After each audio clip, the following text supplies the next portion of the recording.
student. Today I am going to discuss with you about effective group discussions and the steps to be taken for effective group discussion. If you want to participate effectively in a group discussion, you will have to follow certain steps, and if a person follows certain guidelines, she can improve qualities of his her performance. And the guidelines are given below in the form of don'ts and do's.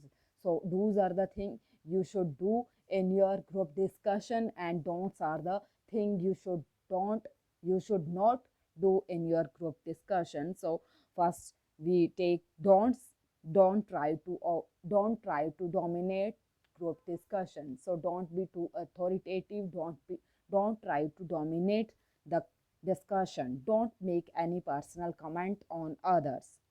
And the other thing is, don't jump into a controversial debate. If you disagree with the person other members idea, don't be so controversial on that. Don't make a discussion a debate. So don't be so controversial in group discussion. It may lead to the conflict in your group. And the other thing is, next thing is, don't use speech jargons and the cliches. Speech jargons are the thing only you may know the true meaning of that jargon, and the other may not understand your feelings, your ideas. So don't use speech jargons. There is ambiguity in speech jargon, so it may lead to the controversy, to the conflict and group members. So don't use speech jargons and the cliches. Don't speak continuously. Don't raise your voice and tone. As I earlier told you, like, don't raise your voice, be polite, and don't raise your tone.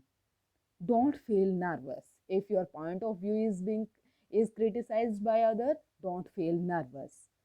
Don't go against the group behavior.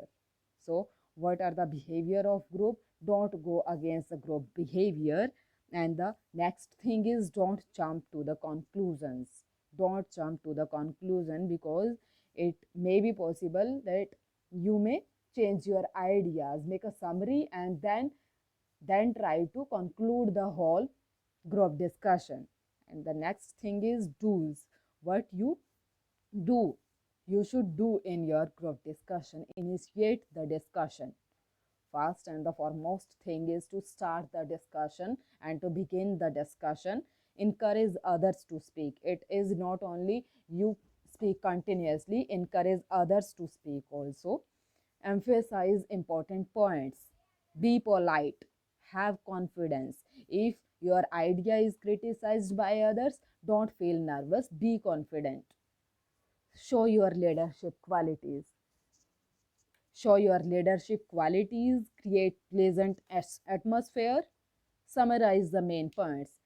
Summarize the main ideas, the main points at the end of the discussion. Maintain formality and communicate effectively. Don't be so friendly with the other members. Don't be so informal. Maintain formality and communicate effectively. Define topic elaboratively. Listen carefully. It's not Discussion is not only about speaking, it is about listening also. So listen carefully the other members ideas. Encourage others to speak. Attach great value to your appearance. So maintain eye contact. As I earlier told you, the body language. So maintain that.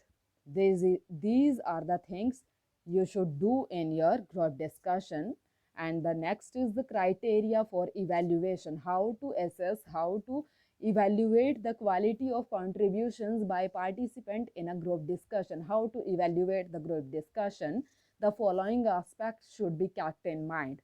Like, first, the relevance of the idea expressed.